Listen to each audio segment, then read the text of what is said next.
Dear students, now we are going to deal with the second stanza and let us explain in detail regarding the terms used and the terminologies. Watch the previous video to find out detail about first stanza. In this stanza, so let's first go to the word meanings and then we'll explain the meaning of this stanza. Trellis Valley. It is something which is pertaining to Tyrol, an Austrian alpine province, a region of the Eastern Alps in western Austria and northern Italy, inhabited in ancient times by Celtic people. The Tyrol constantly passed back and forth in whole or in part between Austria and Italy in 1800s. Its present division dates from the Treaty of Saint-Germain in 1990. The Tyrolian Alps are a popular tourist area. Now about sour cream walls. The walls are cream color and that cream which is sour. The sour cream walls and attractiveness of the wall is shown over here, and it's also the cream is no more useful if it is sour. So the color is also dirty and here it's useless also. Cloudless at dawn. It's very bright blue. Then we'll talk about civilized dome. We see that in every civilization, domes represent the architectural expertise, and that's what is shown over here. Belt and flowery, decorated with bells and flowers. Open-handed map, the map which is very easy to handle, the map which is openly showing all the pictures. Awarding world its world.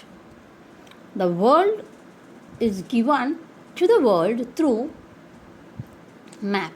Map shows us which particular place is. So it's a map which is awarding us or the universe or the world that is shown to us. You can locate the position through it. The future is painted with fog. Foggy picture is something in which it's unclear for us. A foggy night or a foggy morning, you'll not be able to see anything around you. So in the same way, the future is bleak. So on the sour cream walls, you see the donations. The donations have no particular meaning now. Shakespeare's head is there. The children don't even know who Shakespeare is. It's cloudless at dawn. There are pictures which are showing cloudless dawn, bright, civilized dome, riding all cities. Almost all the cities are being shown over there. Belt and flowery, decorative Tyrolese Valley, open-handed map which is awarding the world its world. The universe is shown through it. And yet for those children, for them, these windows, not this map, their world. For them, they do not look through the map, nor can they understand that. They, on the contrary, look out through their window, which is their world. And this world is totally covered with fog, and so they do not have a attractive future too. Now coming to the next stanza or the continuation of it, we can see two more lines. A narrow street sealed in with a lead sky, or it can be a lead sky. A narrow street is sealed in with a lead colored or lead colored sky, or it is a lead sky, or the sky which is really dull in its looks. Far, far from rivers, capes and stars of world. Once again we can see that the slum is far from the scenic beauty, from the rivers, the capes, and then the stars of words. The words are so forlorn and distant, as if they are stars, which is quite unapproachable. Surely Shakespeare is wicked. When they do not understand anything, or we do not understand anything, we consider that to be wicked. So ignorance, because of that, we feel that the person is wicked. Here, Shakespeare is wicked. The map, a bad example. It's not a good example to be cited because it doesn't prove anything. It doesn't show what it should show really, so it's a bad example. Along with it, they have ships and sun and love, which is tempting them to steal. The symbolic meaning of each one, ships, sun, and love, is given in the last slide. So here, ships, wealth, again sun, energy, and love towards things or anything. It is tempting them to steal because it's not something which is handy for them, so they want to steal it. For lives that slyly turn in their cramped holes from fog to endless night. What about their lives? They turn in their cramped holes. It looks like their house look like holes, and that too from fog to endless night. The morning completely foggy, and night which seems to be endless dark, very dark. So it's not ending. They do not feel that night is going to end. On their slag heap. Slag heap is a term which denotes a huge heap which consists of unwanted things that of mine, impurities, etc. So here, on their slag heap, it's an unwanted area. Already it has been specified in the first stanza. They are like weeds which are rootless. So here once again, the slag heap, which is unused area, or which is dusty or dirty area, which is heap, which is quite unwanted. These children wear skins peeped through by bones and spectacles of steel with mended glass, like bottle bits on stone. On stones, you see bits of bottle, and this bits of bottle is like mended glass. Again, it's not plain really. It also shows that it is brittle. It can be broken at any moment. So here, through their skins, the bones come out, so it look like, and spectacles of steel with mended glass. Steel, you can see spectacles of steel with mended glass. The spectacles are really broken here, and it is having steel rims, like bottle bits on the stones. On the stones, they are compared to bottle bits on a stone. All of their time and space are foggy slum. Their time and their space to references which indicate us both are foggy slum. So blot their maps with slums as big as doom. It's a judgment day, or the day when the universe ends according to Christian mythology, or doom, which is complete devastation or destruction. So it is blotting their maps. The foggy slum is really blotting their maps. They do not have a world, and they do not have a world, and their map is, or the world is completely blotted with slums, and these slums are as big as doom or devastation. Now coming on to the next part.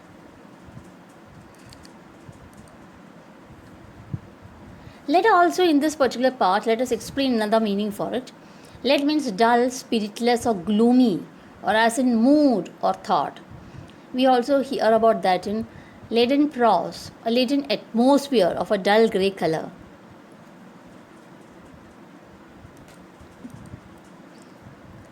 Now next part comes to this. Unless governor, inspector, or visitor. In case governor comes there, or an inspector comes there, or a visitor, this map becomes a window, and these windows that shut upon their lives like catacombs. What are catacombs, by the way? Catacombs. That's the pronunciation. A city near Rome needed a better place to put its dead. So it went to the tunnels, moving bones from the cemeteries 5 stories underground into Paris, former quarries. It took the city 12 years to move all the bones from the bodies numbering between 6 and 7 million into the catacombs. So this map is becoming their window now, because the map is blotting their window, and these windows that shut upon their lives like catacombs. So the catacombs is somewhere, it is the place to put the dead. So it is blotting them, or they are being treated like dead people, or they feel themselves like dead people, because the poet feels that the children are in a cemetery because their world is really blotted by the map. Now comes the existentialist philosophy. Break, oh, break open till they break the tongue. You have to break it open till they break the tongue and show the children to the green fields. Children should be taken to the nature, to the green fields, and make their world run azure on gold sands and let their tongues run naked into the books. And their tongue should run naked into the books. Their tongue should not have a language taught by others. Let it speak their own thoughts. That's why it said, let their tongues run naked into the books. Let the books not tell them a language or a style, or let it not put into them their thoughts. On the contrary, let them develop their own thoughts. The white and the green leaves open. That should be what the book should teach them. The white and the green leaves or the nature should open them. History, whose language is sun. History is that for whom the language is sun. We again have spun over the meaning of sun here. Sun can be the language of the rich and the wealthy or the victorious people. The history belongs to those who are victorious. Those who are not victorious can never say what happened. So history, whose language is sun, also means that sun is something which removes darkness.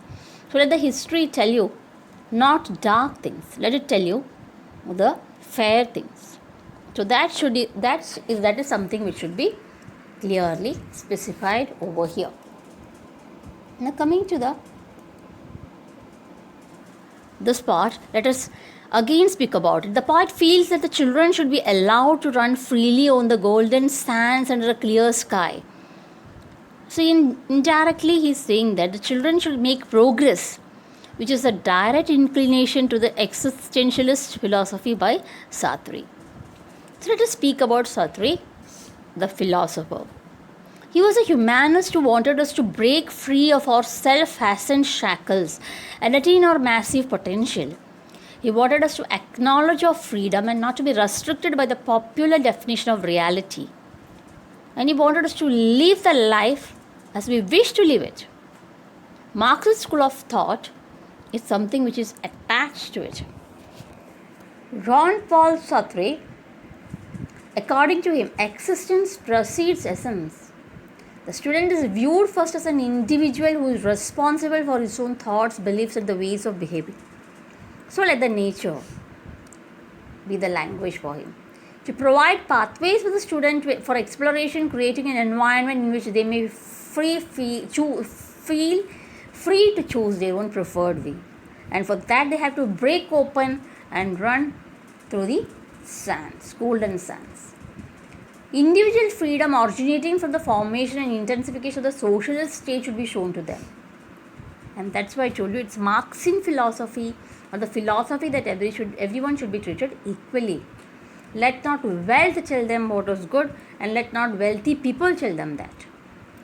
The scholarly grinding of something and acknowledging some technical education is appropriate for the masses. So they require education to technologically aided education is required for them. They also observed the need for special individuals having higher aspirations to rise above the mediocrity. And that is what this philosophy of existentialism is clearly depicted in these lines. Explanations regarding the symbols used in the poem will be given in the next video. Kindly watch it, and if you have any doubt, do contact me later. Thank you.